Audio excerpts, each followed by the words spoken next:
रात ने पूरे शहर को निगल लिया था। दीवारें ठंडी थीं, खिड़कियां बंद थीं और हवा में एक अजीब सी खामोशी फैली थी। रिया अपने बिस्तर पर गहरी नींद में थी। तभी अचानक उसके कानों में एक हंसी की आवाज टकराई, धीमी लेकिन ऐसी जैसे किसी पुराने गहरे जख्म की परत फिर खुल गई हो। रिया झटके से उठ बैठी। हंसी थम चुकी थी, मगर उसके सीने में धड़कनें बढ़ने लगी थीं। वो धीरे से बुदबुदाई, ये हंसी इतनी जानी पहचानी क्यों लगी मुझे। खामोशी फिर लौट आई। अचानक बाथरूम से पानी टपकने की आवाज आने लगी। आवाज ठंडी और गूंजती हुई लग रही थी, जैसे किसी पुराने कुएं से आती हो। वो बिस्तर से उतर गई। फर्श बर्फ की तरह ठंडा था। दरवाजे की दरीर से हल्की नीली रोशनी आ रही थी। रिया धीरे धीरे बाथरूम में चली गई। रिया की नजर जैसे ही आईने पर पड़ी, वो चौंक गई। आईने में एक बच्चा था। उसके चेहरे पर खौफनाक मुस्कान थी, मगर वो मुस्कान किसी बर्फीले जहर जैसी ठंडी और बेजान थी। कबीर? आईने में खड़े बच्चे ने अचानक मुस्कुराना बंद कर दिया। उसकी आंखें बड़ी हो गईं, गहरी, काली और डूबती हुई। उसकी आवाज जैसे कांच को खनोचती हुई आई। वो तुम्हें बुला रहा है रिया। रिया की सांसें तेज हो गईं। अचानक बाथटब कांपने लगा। पानी अपने आप ऊपर आने लगा। रिया पीछे हटती गई, लेकिन दरवाजा अपने आप बंद हो गया। आईना धुंधला पड़ गया। बाथटब पूरा भर चुका था। पानी अब फर्श पर गिरने लगा था। उस पानी में कुछ हलचल हुई और एक सड़ा हुआ हाथ बाहर निकल आया। वो तुम्हें बुला रहा है रिया। अचानक वो हाथ उसकी गर्दन की ओर बढ़ा। रिया चीख पड़ी। चीख पूरे कमरे में गूंज उठी, मगर कुछ ही देर में सब रुक गया। रिया ने आंखें खोली। सूरज की रोशनी खिड़की से अंदर आ रही थी। वो अपने बिस्तर पर थी, मगर उसकी सांसें अभी भी भारी थीं। सुबह के 9 बज चुके थे। रिया ने माथे पर हाथ रखा। उसकी हथेलियां अब भी ठंडी थीं। ओह गॉड, क्या सपना था, लेकिन इतना असली क्यों लगा। अचानक दरवाजा खुल गया। उसका पति आर्यन अंदर आया। क्या हुआ रिया? चेहरे पर 12 क्यों बज रहे हैं? कोई डरावना ख्वाब देखा क्या? रिया ने उसकी ओर देखा। उसकी आंखें अब भी डरी हुई थीं। उसने धीरे धीरे सब कुछ बताया। हंसी, बाथरूम, आईना और कबीर। आर्यन कुछ वक्त के लिए चुप रहा और फिर बोला, रिया, सिर्फ एक ख्वाब ही तो है। तुम्हें याद है ना, 10 साल पहले कसौली घाटी में क्या हुआ था? कितने बच्चे गायब हो गए थे। हर जुबान पर बस एक ही नाम था, जोकर हासुर। लोग कहते थे वो 60 साल पहले पुरसरार हालत में गायब हो गया था। मुझे अब भी लगता है कि वो सिर्फ कोई सीरियल किलर था। लेकिन आर्यन, हमने अपनी आंखों से देखा था। कबीर को उसी जोकर ने टॉफी दी थी और उसके बाद कबीर कभी नहीं मिला। और उस दिन जब वो गायब हुआ, हमारे मॉम डैड डर से कांप गए थे। उसी रात उन्होंने कसौली छोड़ दिया था। कहते हैं वो जोकर 60 साल पहले पुरसरार हालत में गायब हो गया था, लेकिन मुझे अब भी लगता है कि वो बस एक सनकी इंसान था, कोई पागल कातिल। रिया की आंखों में आंसू भर आए। कसौली की वो ठंडी गलियां फिर से जिंदा हो गई थीं, जहां कभी बच्चे खेलते थे और अचानक गायब हो जाते थे। रिया दीवार पर टंगी एक पुरानी तस्वीर की ओर देखने लगी, जिसमें 2 बच्चे हंस रहे थे। पीछे बोर्ड पर लिखा था, laughing circus Kasauli, 10 years ago। तब से हम दोनों हर साल कसौली जाते हैं, कबीर की याद में, उसी जगह जहां हम तीनों खेलते थे। शायद ये हमारी गलती थी कि हमने उसे अकेला छोड़ा, इसीलिए मैं हर साल जाती हूँ। शायद वो कहीं अब भी इंतजार कर रहा हो। मुझे कसौली जाना है। कुछ वक्त के बाद गाड़ी पहाड़ी रास्तों पर चढ़ रही थी। चारों तरफ बर्फ फैला हुआ था। सड़क पर हर मोड़ मानो किसी पुराने डर का दरवाजा हो। आर्यन ड्राइव कर रहा था और रिया खिड़की के बाहर झांक रही थी। रिया, तुमने उस ख्वाब को बहुत गहराई से ले लिया है। नहीं आर्यन, वो ख्वाब नहीं था। मैंने कल ख्वाब में कबीर को देखा। उसने कहा वो हमारा इंतजार कर रहा है। क्या होगा अगर हासुर अब भी जिंदा हो? आर्यन हंसने लगा, मगर उस हंसी में यकीन नहीं था। अगर वो सच में जिंदा होता तो अभी तक किसी ने उसे देखा जरूर होता। कबीर के बाद तो कोई बच्चा भी गायब नहीं हुआ। तुम भूल रहे हो आर्यन, कसौली का हर इंसान जानता है वो जोकर हर 10 साल बाद लौटता है और कबीर को गए 10 साल पूरे हो चुके हैं। आर्यन का चेहरा खामोशी में डूब गया। गाड़ी अब धीरे चलने लगी थी। सामने ओस में एक टूटा हुआ बोर्ड था, welcome to Kasauli, the laughing ground.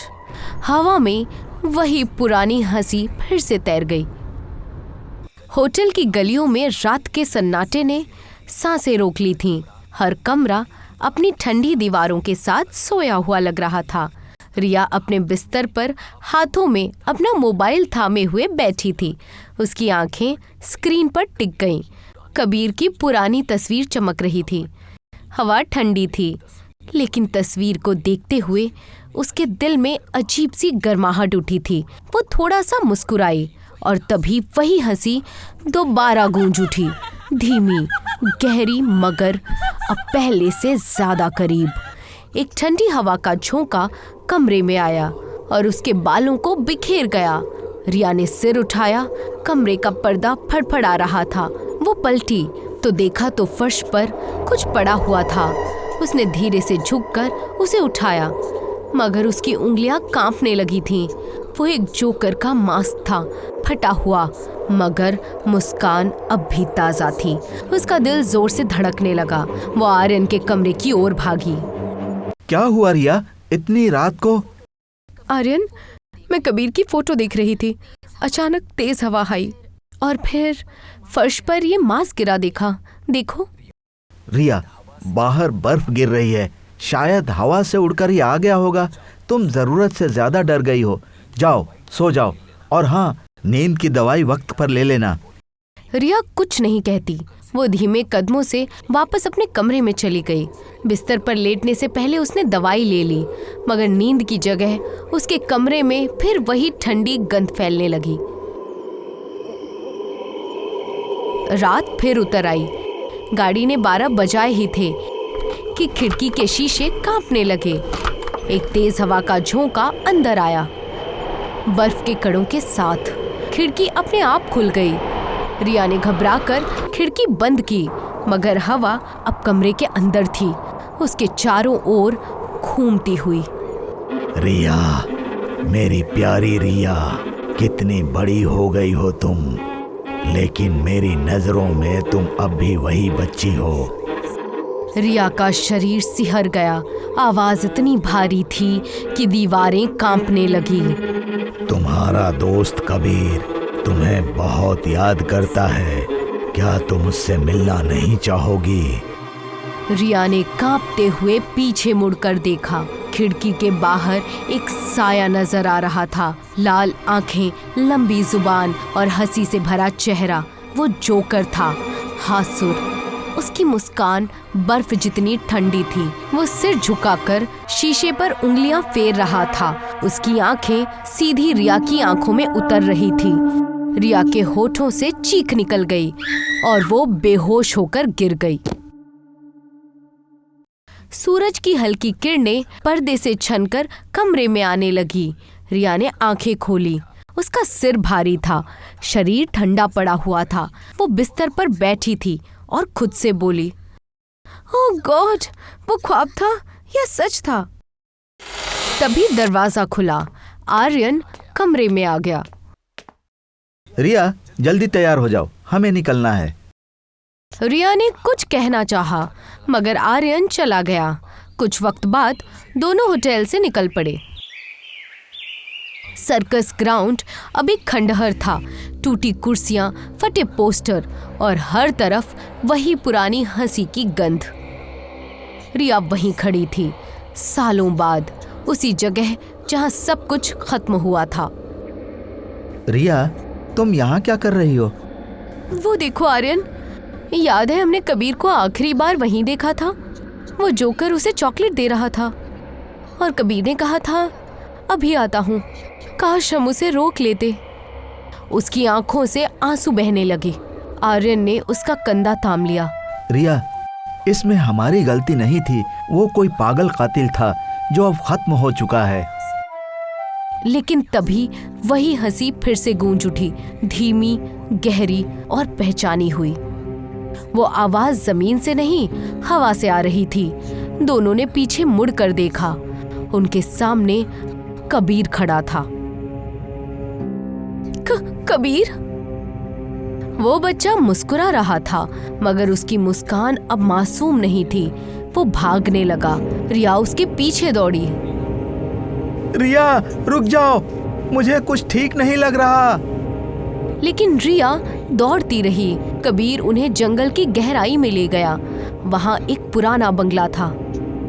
जंगल के बीच खड़ा वो पुराना बंगला ऐसा लग रहा था जैसे वो जिंदा हो। रिया और आर्यन बंगले के अंदर पहुंच गए। अंदर सन्नाटा था। दीवारों पर जोकर के मास्क टंगे थे, कुछ टूटे हुए, कुछ मुस्कुराते हुए।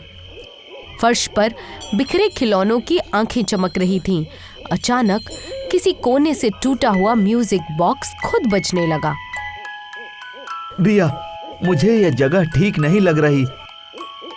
शायद यही हमें जवाब मिल जाए। तभी रिया की नजर दीवार पर पड़ी और वो पूरी तरह से चीख उठी। दीवार पर कबीर छिपकली की तरह चिपका हुआ था और उन दोनों को घूर रहा था। अगले ही पल वो तेजी से दीवार से उतरकर जानवर की तरह दौड़ता हुआ उनके करीब आया। तुम दोनों अब भी जिंदा हो? मुझे अकेला छोड़कर भाग गए थे, है ना? रिया के कदम पीछे खसक गए। कबीर, हम तुम्हें छोड़ना नहीं चाहते थे। अगर हमें पता होता कि तुम हमेशा के लिए खो जाओगे तो हम कभी नहीं भागते। कबीर रिया की ओर घूरता हुआ बोला। उसकी ताकत डर में है। जितना डरोगे उतना ही वो हंसेगा। मैं भी डर गया था और डर ने मुझे उसे दे दिया। तभी रिया के पैरों को किसी ने दबोच लिया। रिया की नजर जैसे ही अपने पैरों पर पड़ी, रिया और आर्यन की चीख निकल गई। नीचे वही जोकर अपनी जीभ बहुत लंबी निकालकर रिया के पैरों को चाट रहा था। उसकी आंखों में एक अजीब सी वहशत थी। अगले ही पल वो उठकर खड़ा हो गया और रिया की ओर देखकर हंसने लगा। उसकी खौफनाक हंसी बंगले में गूंजने लगी। मैं तुमसे नहीं डरती जोगो। बंगला कांप उठा था। दीवारों पर दरारें पड़ गई।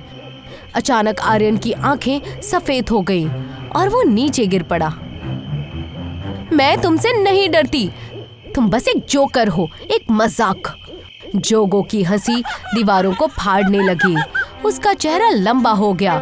उसकी जीभ जमीन पर रेंगती हुई चली गई। उसकी परछाई हर दीवार पर फैल गई। डर वहीं से तो शुरू होता है रिया, और अब तुम्हारा डर मेरा है। रिया ने आंखें बंद कर ली। वो कांपते हुए बोली, मैं तुमसे नहीं डरती, तुम नकली हो। अचानक जोगो की हंसी फीकी पड़ने लगी। उसका शरीर पिघलता हुआ धुएं में तब्दील हो गया। बस उसकी आवाज बची। डर कभी नहीं मरता रिया, वो बस इंतजार करता है अगले चेहरे का। रिया के कानों में ठंडी हवा गूंजी।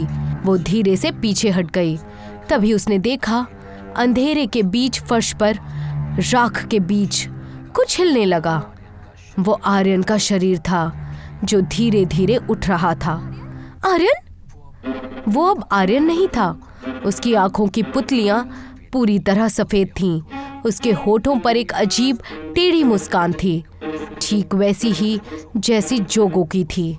उस मुस्कान के साथ उसने फुसफुसा कर कहा, हंसो रिया, अब तुम्हारी बारी है। रिया के कदम पीछे खिसक गए। दीवारों पर फिर वही आवाज गूंज उठी। हंसी कभी नहीं मरती। दरवाजा अपने आप बंद हो गया। अंधेरा चारों ओर फैल गया और बंगला फिर से खामोश हो गया।